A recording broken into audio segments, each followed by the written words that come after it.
Tarik sis. Tarik apanya, Sonia? Tarik Ya tamat. nih, Ini topiknya. teman tadi. Ini topiknya yang ada link Zoom-nya itu ya? Topiknya yang itu, yang di atas Google Form-nya. Ketika Anda klik kan, ada tuh di atas topik, kontrak. perkuliahan. Ada. Nah itu, di copy paste aja. Udah kumat. Oke. Oke.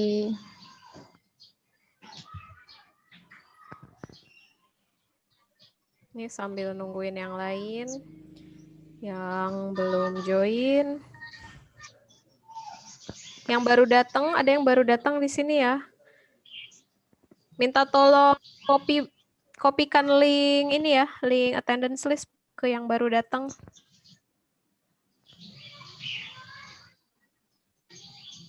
Topiknya kontrak perkuliahan ya, Miss ya? Betul, topiknya kontrak perkuliahan.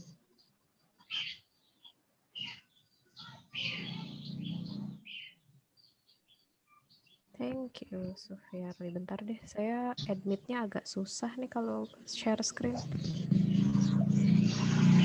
Kita total ada berapa mahasiswa kah?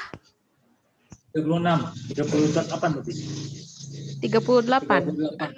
Ya, sama Padil. 38. Oke. Udah, semuanya dikopas. Berarti masih ada sekitar 7 orang lagi ya yang belum masuk. Kita mau nunggu apa kita mau mulai nih? Mulai. Mulai aja. Yang lain gimana? Iya, Miss. Sambil nunggu mereka, sambil kita mulai. Oke, baik. Kita akan langsung mulai ya. Bismillahirrahmanirrahim. Assalamualaikum warahmatullahi wabarakatuh semuanya. Waalaikumsalam warahmatullahi wabarakatuh. Sebelum saya mulai menjelaskan kontrak kuliah dan apa namanya tuh, dan RPS untuk essay writing, kira-kira KHS kemarin gimana hasilnya? Alhamdulillah. Alhamdulillah. Ada yang IP-nya 4? Nggak tahu. Tapi udah ngecek ya di si Akad. Udah, Udah. Miss. Arli berapa IP-nya Arli? Alhamdulillah, Miss. Hampir, Miss. Hampir Saya ya? 10, malah. 10. Terus Bila berapa? Bil? IP-nya Bil? Berapa ya kemarin lupa. 3, berapa ya? 3,8. 65 bila. 3,5-an ya? 3,65. Bagus, itu bagus banget. Selamat ya yang sudah melihat KHS-nya dan nilainya oke. Yang kira-kira nilainya masih kurang memuaskan. Nah, sekarang saatnya untuk meningkatkan motivasi dan kembali meluruskan niat supaya semangat kuliahnya meskipun online. Iya, terus di semester ini, kalau kemarin kita belajarnya English paragraph writing, di semester ini kita mulai move on ke essay writing. Artinya bahwa sebetulnya kemarin juga Anda sudah latihan ya bikin esai pendek gitu. Tapi untuk di semester ini akan fokus di essay writing. Dan kemarin setelah saya evaluasi memang kita kan kemarin menerapkan pendekatan pengajarannya itu menggunakan pendekatan genre based atau berbasis genre yang ada apa aja tuh? Building knowledge, terus joint construction, text modeling, masih ingat? Ya, Miss. Masih ya, Ya, nah Miss. itu kan pendekatan berbasis genre. Kemungkinan di essay writing saya akan menggunakan pendekatan yang sama, cuma tidak sekomprehensif semester kemarin. Kalau kemarin kan saya tuh istilah bahasa Jermannya itu hawak ya. Apa ada yang nggak ngerti hawak di sini? Hawak itu rakus ya. Saya tuh rakus pengen setiap fase di genre based approach itu saya terapkan di kelas gitu. Tapi ternyata sepertinya it's too much ya to bear. Jadi saya sekarang reduce that only di fase joint construction aja di semester ini gitu. Dan mungkin sedikit individual construction. Nah, ini kan kalau dari judul kita essay writing itu what to do and how. Jadi ada perbedaan ya antara what to do dengan how. Kalau misalnya pertanyaannya what, berarti fokusnya nanti ke konten isi esainya. Kalau how adalah bagaimana Anda mengorganisir teks supaya menjadi esai yang berterima, kira-kira seperti itu. Nah, ini adalah learning objectives-nya ya. Jadi di mata kuliah essay writing ini Anda tuh diharapkan untuk apa saja sih? Ada 6 ada 6 item di sini. Jadi setelah menyelesaikan mata kuliah ini semuanya, kita semua tidak terkecuali, tidak ada yang tertinggal di belakang. Pokoknya kita semua sama-sama berjuang untuk mencapai learning objectives ini. Yang pertama adalah mengimplementasikan mekanika penulisan. Mekanika penulisan itu termasuk, kemarin kan kita sudah bahas sedikit ya, ada punctuation atau titik koma, terus capitalization, huruf mana yang dikapitalkan ya dan mana yang tidak dikapitalkan. Nah, itu capitalization. Terus juga ada spelling. Ngecek spellingnya error atau enggak gitu. Nah, itu masuknya ke dalam mekanika penulisan. Yang kedua adalah kita semua bersama-sama akan berjuang untuk mencoba menggunakan discourse marker untuk memunculkan voice Anda dalam tulisan. Discourse marker itu memang istilahnya aja kelihatan keren, tapi intinya adalah ya dia tuh masih satu saudara sama conjunction. Ada yang masih ingat apa itu conjunction di sini? Hubung. Betul. Contohnya apa aja conjunction itu? In front of. Itu preposition kayaknya kalau in front of, behind, above, And So but. Yep, itu adalah contoh-contoh contoh-contoh conjunction. Nah, discourse marker itu biasanya conjunction yang digunakan untuk menandai argumentasi Anda. Apakah do you agree or do you refute a certain opinion? Anda tuh menyetujui opini yang akan Anda masukkan atau menolak gitu. Nanti dengan apa discourse marker itu misalnya therefore, because, on the other hand. Nah, itu bagian dari discourse marker atau conjunction yang menunjukkan sebab akibat. Terus yang ketiga, kita sama-sama akan berjuang bersama-sama. Kenapa saya bilang kita sama-sama? Karena I hope that no one is left behind gitu. Saya benar-benar berharap tidak ada yang tertinggal di belakang. Semuanya kita bergandeng tangan saling membantu gitu ya, supaya bisa sama-sama tercapai learning objectives-nya. Ketika saya misalnya tidak mampu untuk satu persatu gitu, menggandeng tangan Anda, mungkin Anda yang sudah lebih paham bisa membantu teman-teman lain yang masih kira-kira butuh diskusi gitu.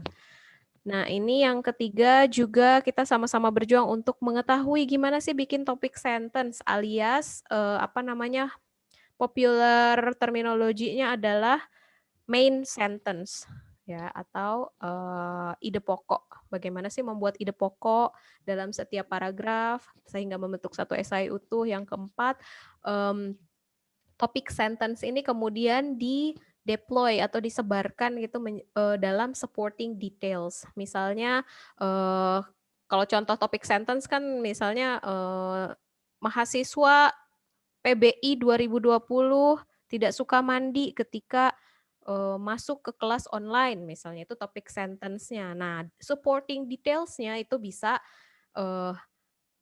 misalnya Sufiarli tidak mandi karena tidak ada air misalnya. Nabila tidak mandi karena Baru bangun.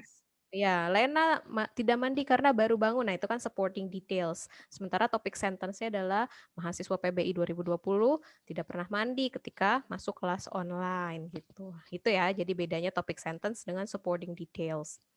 Terus yang kelima adalah mengetahui bukan hanya konten tulisan what to write, tapi bagaimana mengorganisir tulisan itu sehingga menjadi satu esai utuh yang koheren. Nah, koheren ini perlu juga kita perkaya gitu ya dengan Anda memahami konsep siapa sih nanti target pembaca Anda. Apakah target pembaca Anda dosen, bahasanya harus lebih formal misalnya, atau target pembaca Anda anak-anak muda di sosial media, berarti bahasanya akan jauh lebih informal dan lebih casual.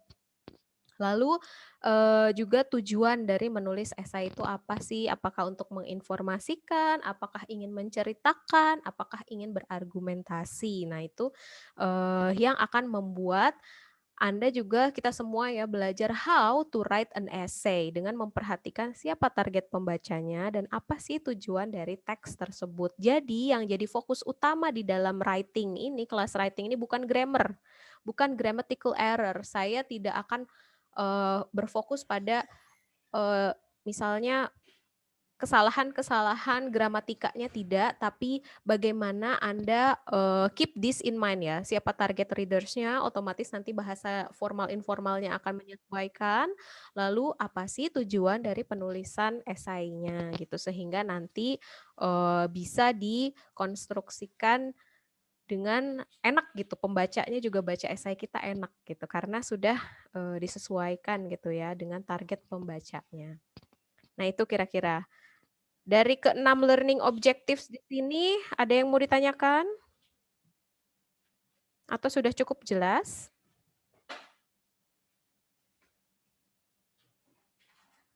Miss. Cukup ya? Oke, kita masuk ke slide berikutnya. Jadi apa sih yang akan kita fokuskan di semester ini di mata kuliah essay writing? Yang pertama adalah ini basisnya atau pondasinya. Mekanika penulisan itu pondasi dari kepenulisan. Percuma kalau misalnya Anda koheren tulisannya tapi titik komanya misalnya salah gitu penempatan.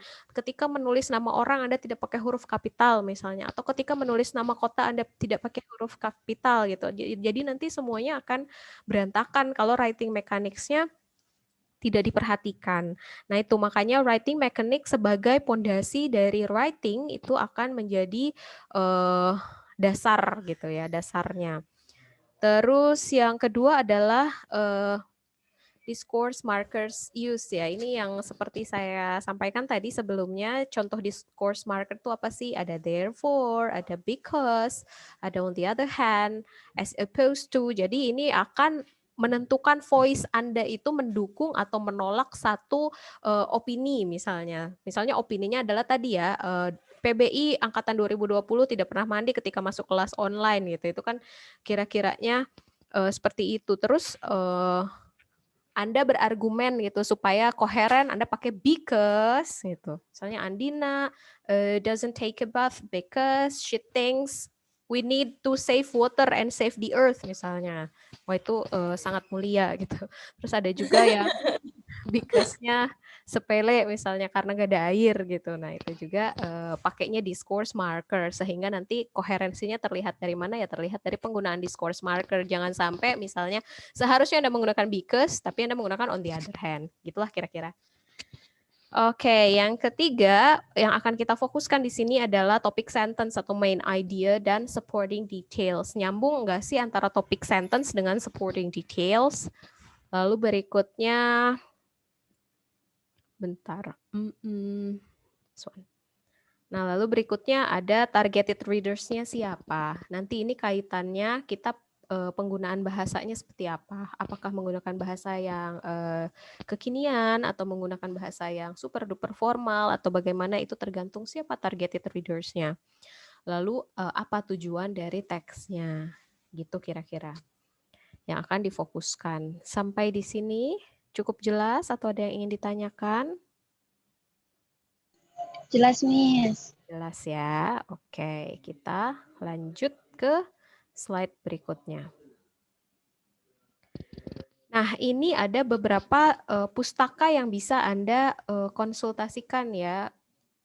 Jika Anda perlu gitu, jika Anda membutuhkan silakan japri ke saya atau bisa saya share nanti di grup WhatsApp gitu. Semua pustaka ini saya punya versi e-booknya gitu. Yang pertama adalah dari Judith Hanks, dia terbitan 2017. Judul bukunya adalah Exploratory Practice in Language Teaching, Puzzling About Principles and Practices. Nah, kenapa sih tiba-tiba ada exploratory practice padahal kita ada di kelas essay writing? Karena dalam perkuliahan essay writing ini saya menganggap Anda itu bukan hierarkinya ada di bawah saya, tidak. Tapi kita tuh pure setara gitu. Saya dan Anda setara. Saya belajar dari Anda belajar dari saya. Kita saling. Makanya kita perlu sekali prinsip exploratory practice. Jadi kita mengeksplorasi apa sih puzzle yang ada di kelas essay writing. Oleh karena itu nanti di minggu kedua atau di pertemuan kedua, saya akan meminta Anda untuk sedikit melihat ke dalam puzzle pembelajaran Anda. Boleh Anda merefleksikan pembelajaran di semester lalu, paragraph writing, kesulitan yang paling Anda kira-kira hinders you from learning, apa ya hinders you from? Kira-kira agak membuat kita tuh tersendat-sendat dalam belajar tuh apa sih gitu. Nanti saya akan kasih contoh puzzle pembelajaran tuh seperti apa. Nah, itu prinsip yang digunakan adalah prinsip exploratory practice dan kebetulan memang expertnya adalah Judith Hanks. Terus referensi yang kedua ini adalah dari Alice Oshima dan Hogg. Dia bukunya adalah Introduction to Academic Writing. Kenapa Academic Writing? Sementara kita masih ada di Essay Writing. Academic Writing itu masih semester depan. Karena memang di bagian buku Oshima ini juga membahas mengenai komponen membuat esai. Makanya saya gunakan ini juga sebagai rujukan. Lalu yang ketiga kita pakai yang ketiga ini book chapters ya, artinya penulisnya banyak gitu. Ada Page, Barton, Unger, Zappavigna. Nah, Zappavigna ini adalah pakar di bidang penelitian fenomena yang ada di media sosial. Jadi Zappavigna ini memang menelitinya foto-foto Instagram, konten-konten YouTube. Nah, itu kan sangat-sangat kekinian dan bisa kita gunakan gitu ya untuk di essay writing kita. Ini judul bukunya adalah Researching Language and Social Media. Jadi fokusnya adalah kita melihat fenomena yang ada di media sosial karena nanti di pertemuan kira-kira di pertemuan setelah UAS gitu ya, nanti kita akan mainan Instagram. Lalu berikutnya ada ini book chapters juga yang dieditori oleh ini orang Indonesia ya, Handoyo Pujiwidodo, ini adalah guru saya. Terus Wood dan Gupta, dia judul bukunya adalah Asian English Language Classrooms, di mana teori dan practice meet. Ini nanti bisa saya share kalau Anda perlu untuk baca-baca. Jadi kalau misalnya saya nge-share buku gitu, saya paham gitu kalau Anda nggak bisa baca dari page 1 until the last page, and that is okay gitu. Anda boleh cuman ngambil bab atau topik yang kira-kira relevan dan bisa digunakan untuk pembelajaran essay writing aja, nggak apa-apa.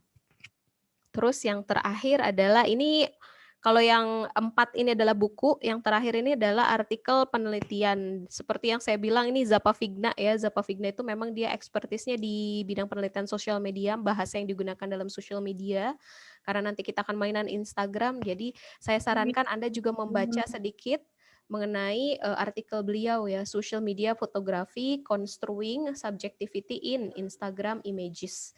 Jadi nanti kita akan melihat foto-foto yang ada di Instagram gitu terkait dengan identitas ya, identitas kita di sosial media dan identitas kita yang asli itu ada bedanya enggak sih? Nah, itu nanti akan jadi topik kepenulisan esai kita, tapi nanti di pertemuan setelah UTS. Nah, ini juga selain buku dan artikel penelitian, saya juga menyarankan Anda untuk sering-sering main ke ini ya, owl.purdu.edu. Ini adalah punyanya Owl dan dia tuh benar-benar terkenal banget. Terkenal banget membantu orang-orang yang mahasiswa-mahasiswa atau siapapun yang butuh panduan ketika ingin menulis gitu. Itu di Purdu ya. Nanti saya share kok ininya materinya sehingga nanti Anda bisa baca-baca lagi. Nah, ini masuk ke kriteria penilaian untuk semester ini di mata kuliah essay writing. Tentunya ada attendance ya 15%, lalu assignment and task ini 30%. Kenapa? Karena kalau kita bandingkan ya di sini persentase penilaian di penugasan itu ada 30% dan jauh lebih besar daripada persentase penilaian UTS. Kenapa? Karena ya UTS itu merupakan bagian yang terintegrasi dengan tugas-tugas kita sehari-hari di kelas gitu. Jadi justru tugas Anda itu punya porsi penilaian yang lebih besar daripada nilai UTS gitu di sini. Dan kemudian yang terakhir adalah nilai UAS. Nilai UAS setara dengan nilai assignment dan tasks ya. Jadi yang perlu diperhatikan kembali buat teman-teman di sini karena kita ada penilaian attendance. Jadi ini sering terjadi di senior Anda gitu ya. Ada yang memang secara performance di kelas itu performance-nya bagus banget, tapi kemudian attendance-nya kurang memadai. Akhirnya yang harusnya nilainya A atau B jatuh jadi C cuman karena kehadirannya kurang gitu. Jadi mohon diperhatikan ya attendance. Jika Anda perlu izin, perhatikan bahwa jumlah minimal attendance yang ditoleransi adalah 75%. Artinya berapa kali nggak masuk?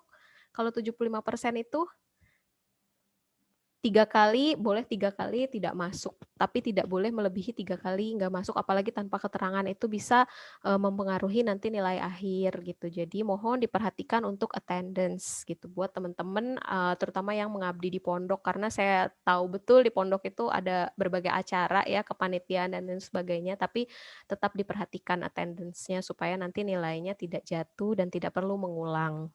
Gitu kira-kira untuk assessment kriteria. Ada yang mau ditanyakan di assessment kriteria?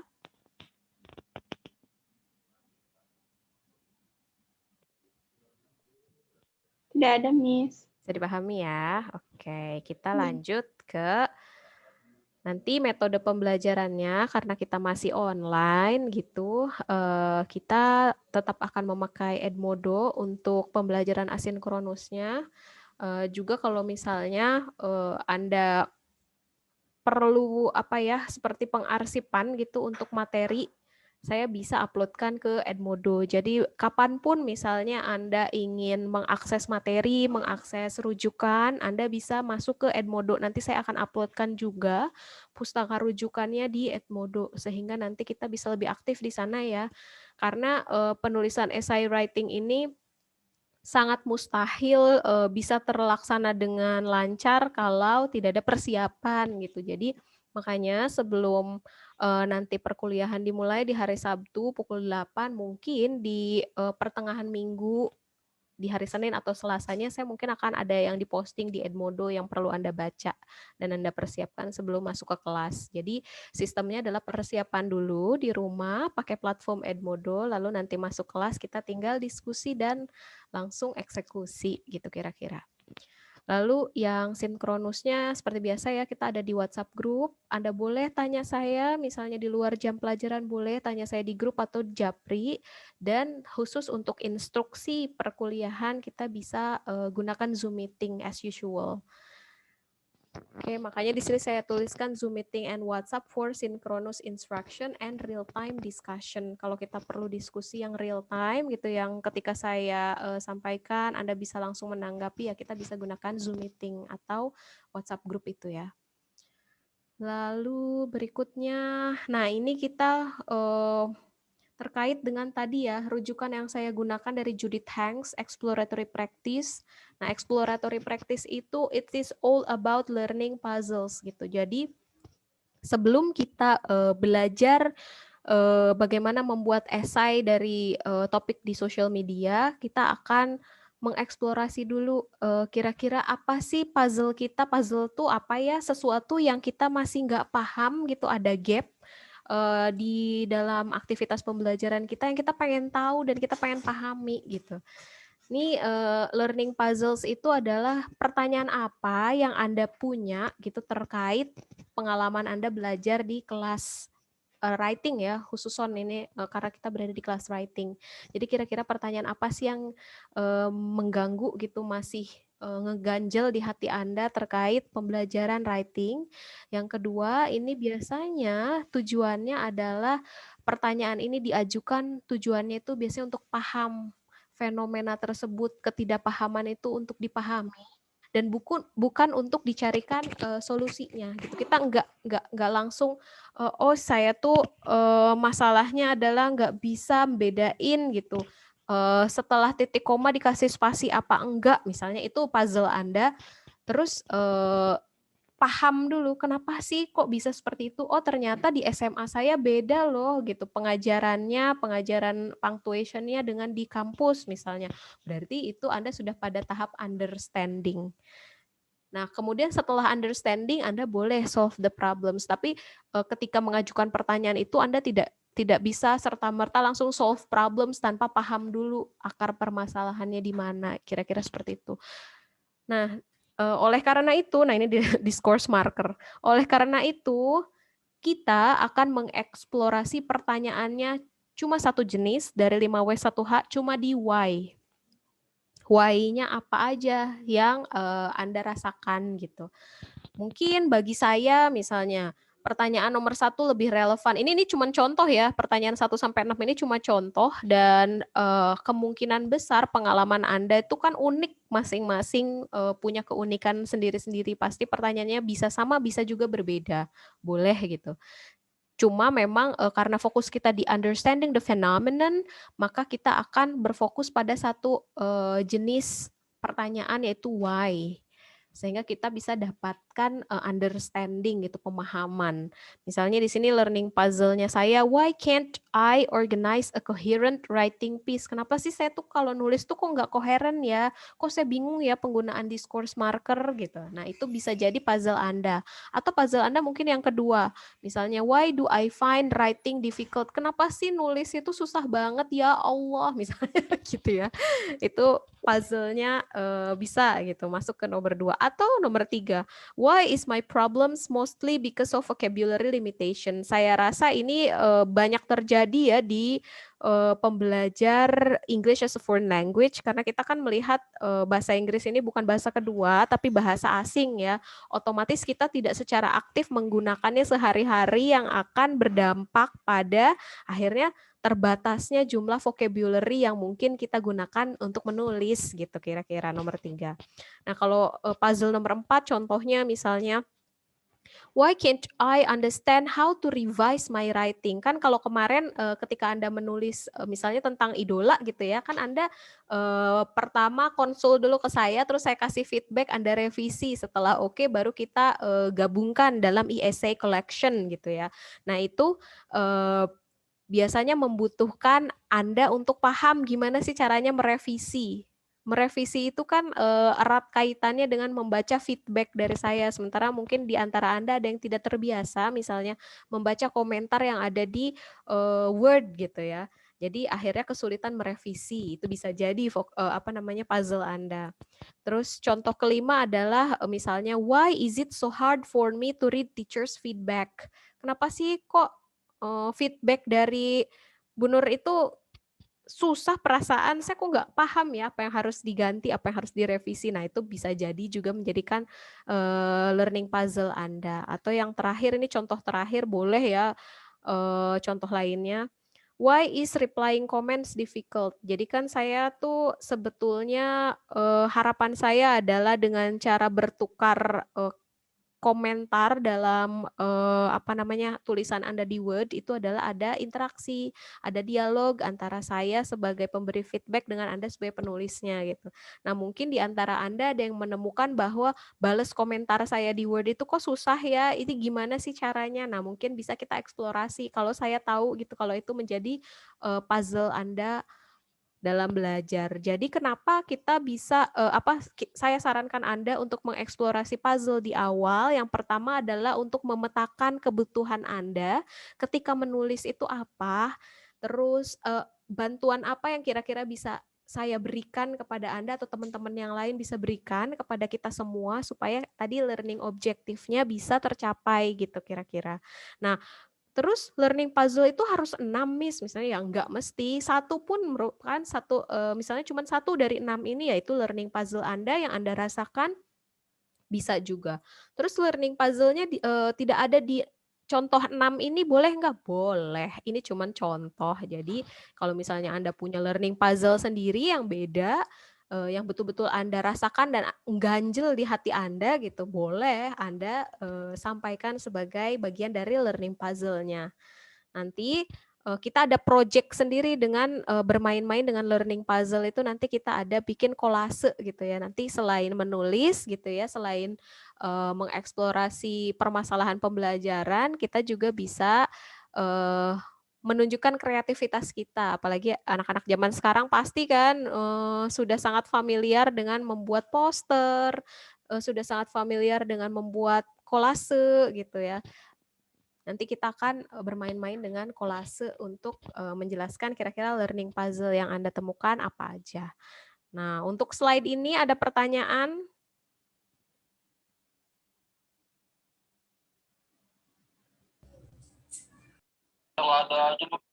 Nggak ada, Miss. Cukup jelas? Cukup, Miss. Cukup Jelas, jelas. Miss. Alhamdulillah. Jelas, Miss, jelas. Oke, kalau begitu saya bisa move on ke slide berikutnya kalau begitu ya. Nah, ini slide berikutnya yaitu ini contoh aja puzzle. Misalnya ini contoh puzzle di kelas speaking misalnya ya. Ini contohnya adalah why can't I speak English fluently? Kenapa sih kok saya nggak bisa ya ngomong bahasa Inggris dengan fluent gitu. Nah, sebetulnya ketika dinarasikan, jadi ketika Anda temukan satu pertanyaan, misalnya why can't I find writing difficult, misalnya itu puzzle-nya, terus dinarasikan gitu ya oleh Anda. Pertanyaan ini tuh kayak gimana konteksnya. Nah, ini kan kalau ini contohnya why can't I speak English fluently, konteksnya adalah when I talk to people, I always don't know how to completely express myself. Ketika ketemu orang nggak bisa mengekspresikan apa yang ada di kepala. Kayaknya pengen ngomong A gitu, tapi susah banget keluarnya gitu misalnya. Although I know I don't need to say a complete sentence, meskipun kan dalam kondisi speaking mah kita nggak perlu sentence-nya itu seperti writing ya, complete gitu. Tapi I still can't express my thinking. Tetap saya nggak bisa mengekspresikan apa yang ada di pikiran saya. And I don't like people looking at me and waiting for my response. Dan dia nggak suka ngelihat apa sih ada jeda gitu. Ketika dia harus ngomong sesuatu tapi dia tidak bisa menemukan kata-katanya gitu, dia nggak suka jeda itu. Dan people waiting for my response. When they look at me, ketika mereka ngelihat ke saya, I usually try to respond as quickly as possible. Akhirnya dia ngerespon secepat mungkin gitu ya.